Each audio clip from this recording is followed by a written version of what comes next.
오늘 우리에게 주시는 하나님의 말씀은 에스겔 11장 13절에서 25절까지의 말씀입니다. 에스겔 11장 13절에서 25절까지의 말씀을 제가 봉독하겠습니다. 이에 내가 예언할 때에 브나야의 아들 블랴다가 죽기로 내가 엎드려 큰 소리로 부르짖어 이르되 오호라 주 여호와여 이스라엘의 남은 자를 다 멸절하고자 하시나이까 하니라. 여호와의 말씀이 내게 임하여 이르시되 인자야 예루살렘 주민이 내 형제 곧 내 형제와 친척과 온 이스라엘 족속을 향하여 이르기를 너희는 여호와에게서 멀리 떠나라.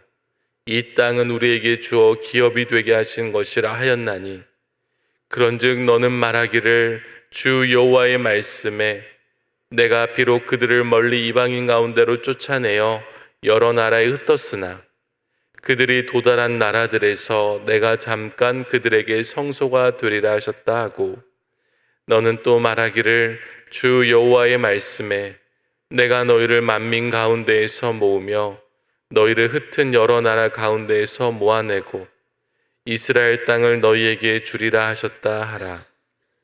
그들이 그리고 가서 그 가운데의 모든 미운 물건과 모든 가증한 것을 제거하여 버릴지라.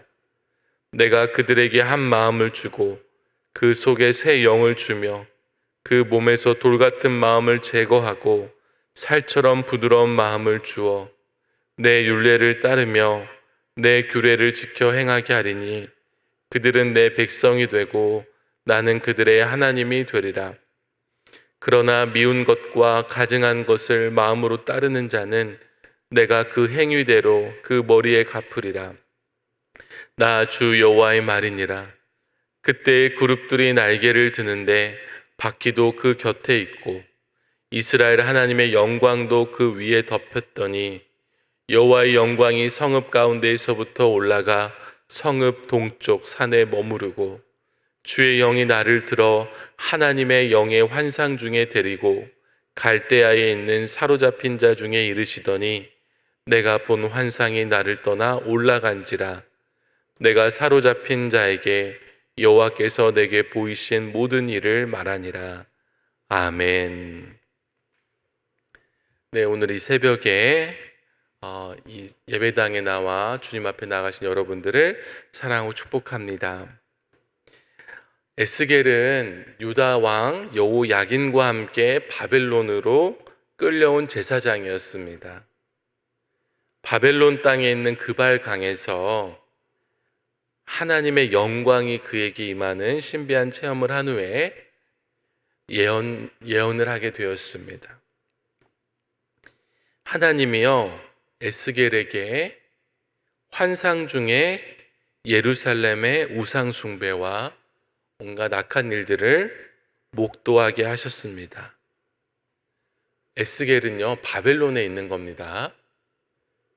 계속 바벨론에 있는 상태인데 환상 중에 주의 영이 에스겔을 끌어올려서 예루살렘의 상황을 보게 된 거예요. 하나님은 도저히 그런 예루살렘에 계실 수가 없기 때문에 예루살렘을 떠나는 것을 우리가 보게 됩니다. 10장에서도 그것이 나오고 또 오늘 우리가 읽은 말씀에서도 그것이 나옵니다. 그리고 하나님의 영광은요 예루살렘을 떠나서 유다 백성의 남은 자가 있는 바벨론 땅으로 찾아가시는 것을 보게 됩니다. 여러분 한번 22절과 23절을 보십시오.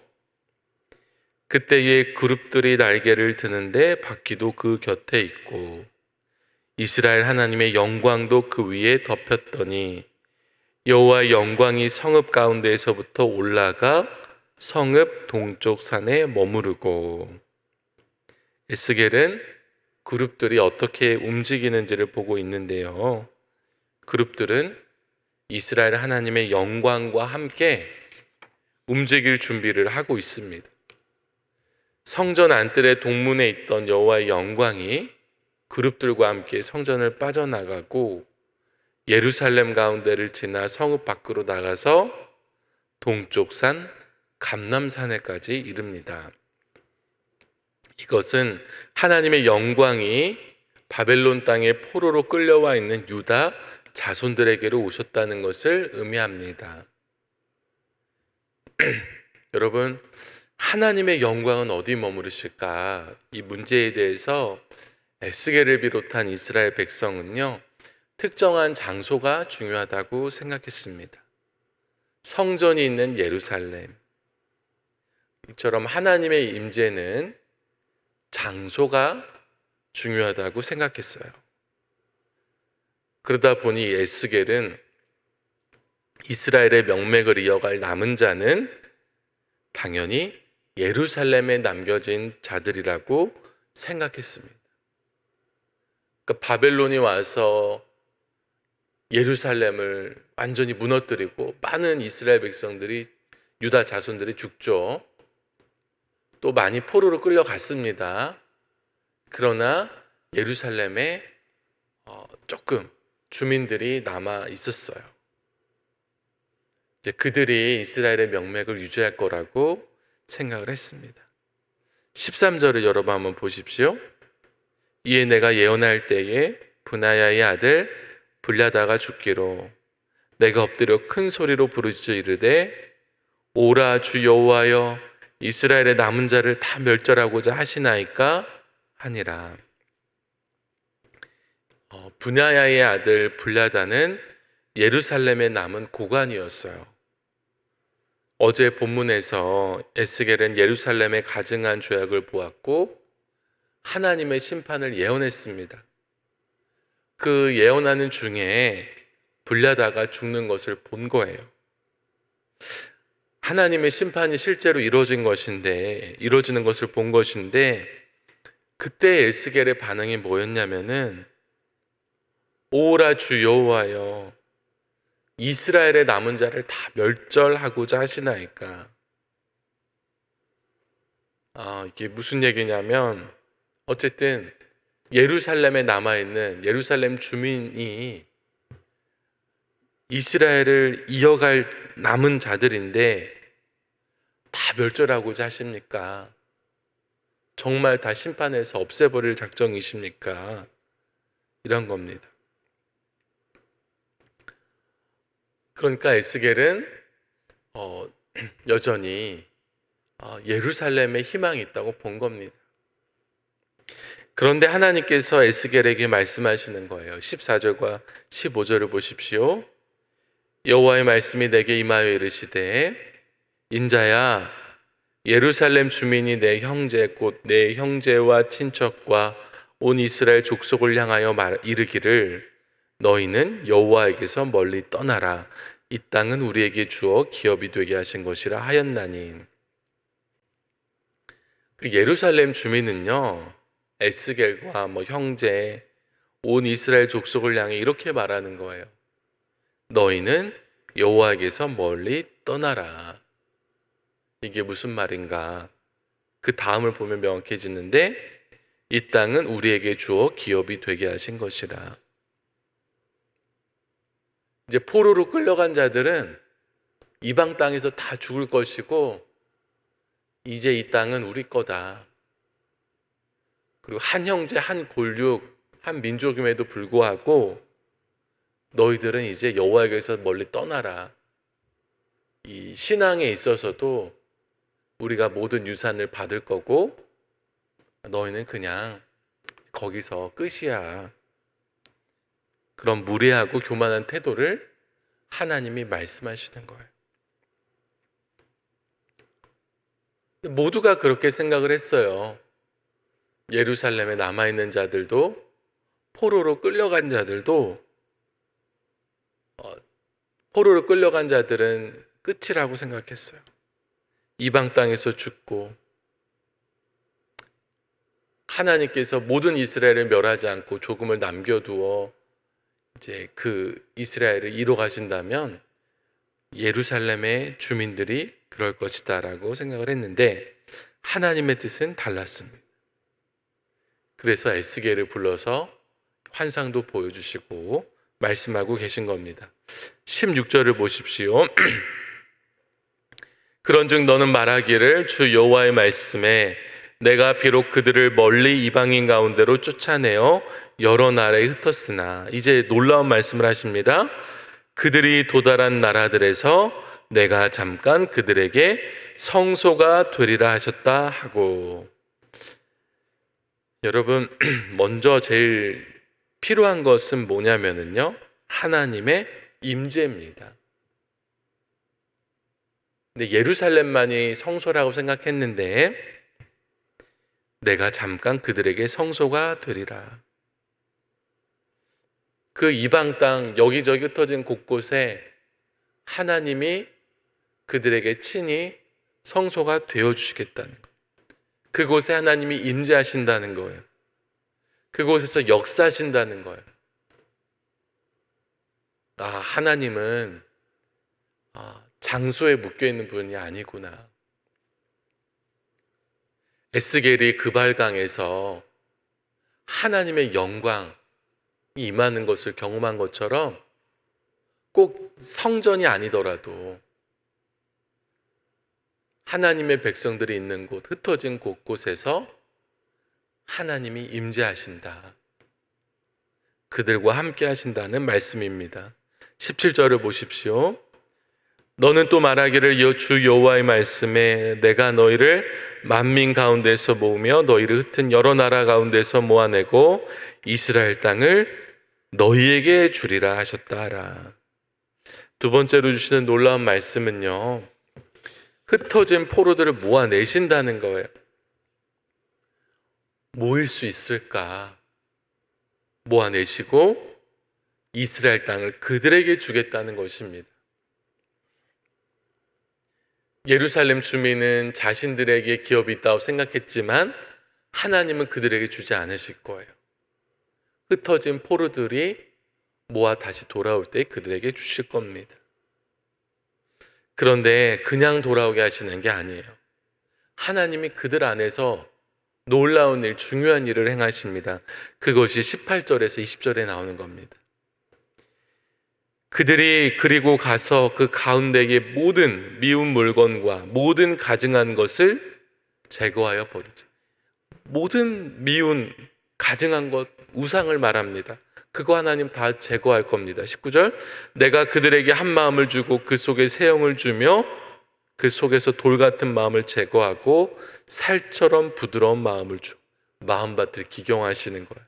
20절에 내 율례를 따르며 내 규례를 지켜 행하게 하리니 그들은 내 백성이 되고 나는 그들의 하나님이 되리라. 그들은 내 백성이 되고 나는 그들의 하나님이 되리라. 하나님이 이스라엘 백성을 출애굽하실 때에 시내 산에서 언약을 주시면서 하신 말씀이에요. 하나님의 백성이 되는 것, 하나님과 관계를 맺는 것은 하나님의 뜻대로 행할 때, 하나님 주신 율례와 규례를 지켜 행할 때에 그 관계가 성립되는 겁니다. 하나님 뜻을 버리고 우상을 숭배하면서도 나는 선민, 택한 백성이니까, 예루살렘에 있으니까 하나님의 백성이야. 하나님은 우리 하나님이야. 그런데 그것이 아니라는 것입니다. 하나님이 나의 하나님이 되고 내가 하나님의 백성이 되는 이 관계는 오로지 하나님의 뜻대로 행할 때 이루어진다는 겁니다. 우리가요, 우리 삶에서 하나님을 내 삶의 주인으로 모시고 하나님 뜻대로 사는 것이 중요합니다. 그러니까 내가 내 인생의 주인이 돼서 내가 살아가는데 하나님의 도움이 필요한 게 아니라 하나님이 내 삶의 주인이 되셔서 주의 뜻대로 살아가는 삶, 내 중심이 아니라 하나님 중심으로 살아갈 때 비로소 우리가 이런 하나님이 나의 하나님 되고 내가 하나님의 백성이 된다는 것입니다.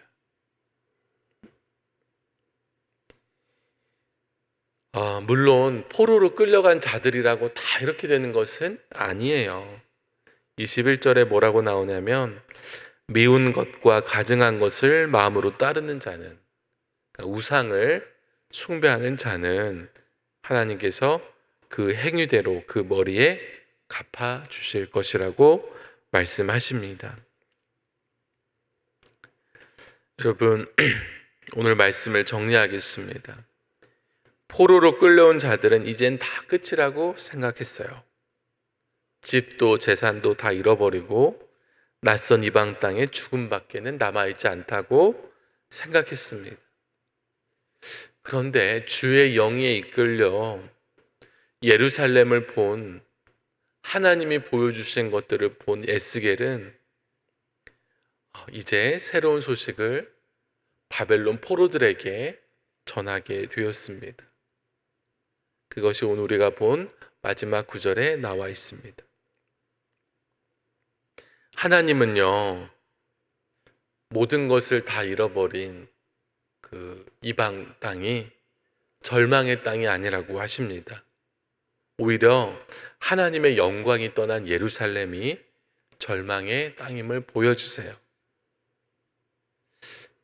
하나님이 임재하시는 곳에 소망이 있습니다.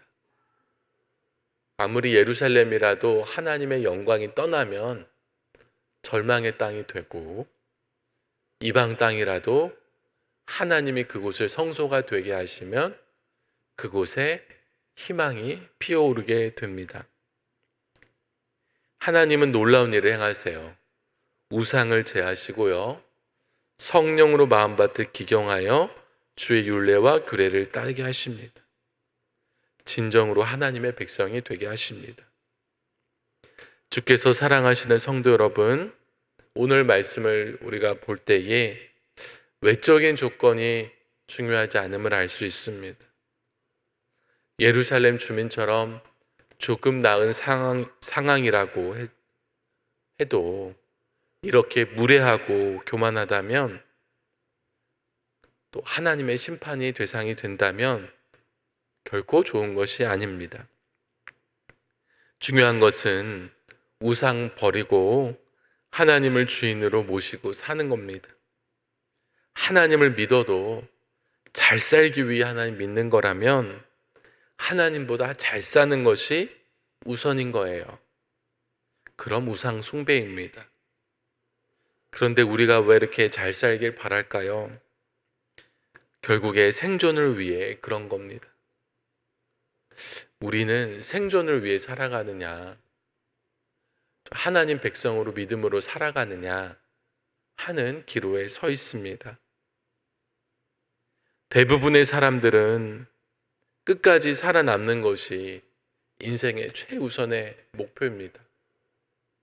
그것이 감춰져 있을지라도 내가 그래도 재산을 지키고 잘 살아야 된다는 그 내면의 동기에는 살아남아야 한다는 그런 마음이 숨겨져 있습니다. 그때도 예루살렘 주민처럼 그랬고 지금도 그렇습니다. 그러나 여러분, 끝까지 살아남기만 하면 되는 것입니까? 오늘 하나님은 우리에게 그것이 아니라고 말씀하십니다. 예루살렘이든 이방 땅이든 어디에 있느냐 중요하지 않고요, 얼마나 가졌느냐 중요하지 않습니다.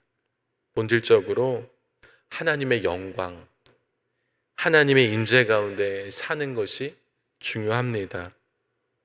정결한 마음으로 하나님을 믿고 따르는 것이 중요합니다. 이 세상에서의 삶에 목숨 걸지 마시고 하나님의 백성 되는 일에, 하나님을 사랑하는 일에 생명을 다하는 저와 여러분 되시기를 간절히 축복합니다. 기도하겠습니다.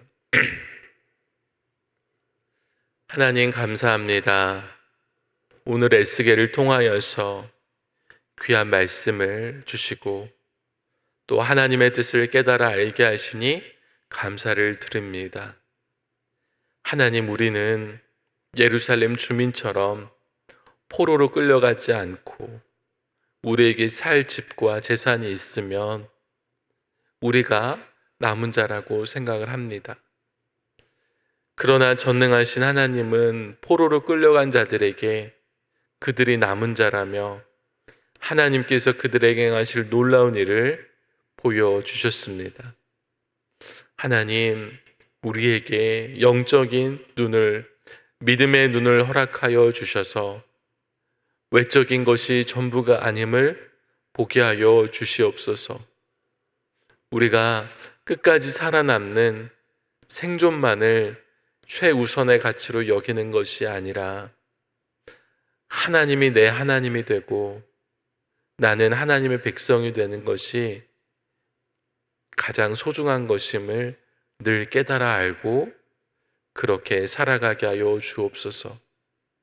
우리 안에 모든 미운 것과 가증한 것들, 우상들을 제거하게 하여 주시옵소서. 정결한 마음을 허락하여 주시고 돌처럼 굳은 마음을 제하시고 부드러운 마음을 주사 하나님의 율례와 규례를 지키며 주의 뜻대로 살아가게 하여 주시옵소서. 하나님, 내가 내 인생의 주인이 아니고 하나님이 내 인생의 주인 되어 주시기를 원합니다. 내가 내 마음대로 살아갈 때에 하나님은 도움을 주시는 분 정도가 아니라 하나님이 이끌어 주시는 대로 우리에게 펼쳐질 인생이 어떠한가를 기대하며 순종하며 나아가는 우리 삶이 되도록 인도하여 주시옵소서. 하나님, 오늘 이 아침에 기도하며 나아가는 우리 성도님들, 또 온라인을 통하여서 새벽 예배를 드리는 성도님들 축복하여 주시고 성령께서 함께하여 주사 기도할 때에 주의 영광을 보게 하여 주시고 하나님의 임재 가운데 살아가게 하여 주시옵소서. 하나님, 날씨가 무덥습니다. 우리 성도님들 건강 지켜주시고 또한 이때에 믿음 잃어버리지 않도록 하나님 늘 지켜 보호하여 주시옵소서. 어제부터 유초등부 여름 성경학교가 진행되고 있습니다. 하나님, 내일까지 진행되는데 오늘도 크신 은혜 베풀어 주시고 우리 다음 세대의 자녀들이 하나님을 깊이 만나는 은혜의 시간 되게 도와주시옵소서. 앞으로 있을 중고등부 수련회와 청년부 성육원 봉사 또한 전교 수련회 이르기까지 이 여름에 우리 수표교회의 하나님의 크신 영광과 하나님의 임재로 우리에게 큰 은혜를 베풀어 주실 것들을 기대합니다. 성령께서 역사하여 주시옵소서. 하나님, 오늘 이 아침에 기도하며 나아가는 모든 성도들을 위해 함께 하실 것을 믿사오며 우리 주 예수 그리스도의 이름으로 기도합니다. 아멘. 하늘에 계신 우리 아버지여, 이름이 거룩히 여김을 받으시오며 나라가 임하시오며 뜻이 하늘에서 이루어진 것 같이 땅에서도 이루어지이다. 오늘 우리에게 일용할 양식을 주시옵고 우리가 우리에게 죄 지은 자를 사하여 준 것 같이 우리 죄를 사하여 주시옵고 우리를 시험에 들게 하지 마시옵고 다만 악에서 구하시옵소서. 나라와 권세와 영광이 아버지께 영원히 있사옵나이다. 아멘.